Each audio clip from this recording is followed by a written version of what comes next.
So this video is going to be for anyone who wants to turn their computer into an Apple TV for free. With one of the more recent updates to the operating system, there's been something added to the Mac that sort of turns your Mac into its own Apple TV. And so I'm projecting an iPad to my computer right now, which I could then, of course, project in my classroom and teach from, like I did when I was teaching this lesson on trigonometry, using an Apple Pen to do the writing and such. And so if you're a person that wants to be able to do that, and I believe you would be able to do that from a phone as well, or any device, even a Chromebook or something like that. You could have students project their Chromebook through your computer to the projector, this kind of thing. The only thing is that the two devices have to be on the same network. And so it would require, in the case of Harrison, that the device you're trying to project is on Grizzly. Although I do believe that if you were to turn your phone into a hotspot and then get on your hotspot with your computer, that you would be able to project your phone screen if you wanted to. But again, this should work with any device, including Chromebooks, that are on Grizzly. And so your computer will not automatically allow this to happen. And what I'm going to share with you in terms of this is the way to make your the way to make your MacBook allow this to happen.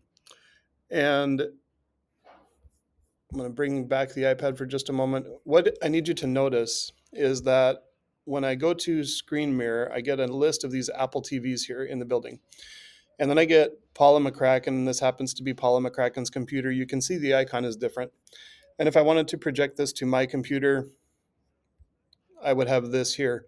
And it looks like no one else in the whole building has done this because these are the only two computers that have this enabled.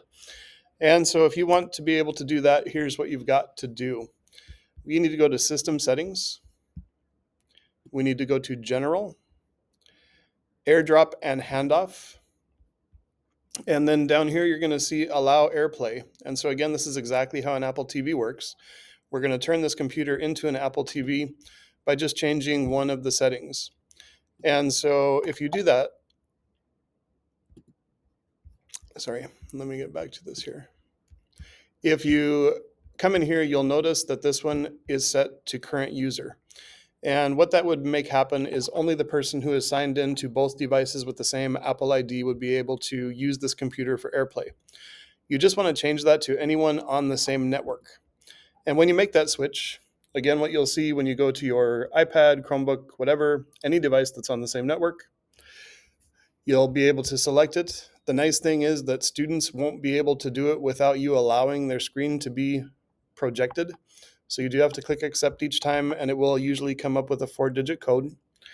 Again, I selected Paula McCracken, and I could select Josh Schlegel. And if you happen to do this, your device would come up as a device that could be casted to in the building. I hope this is helpful. If you run into any snags, I'll be glad to help. And I hope you have an awesome day.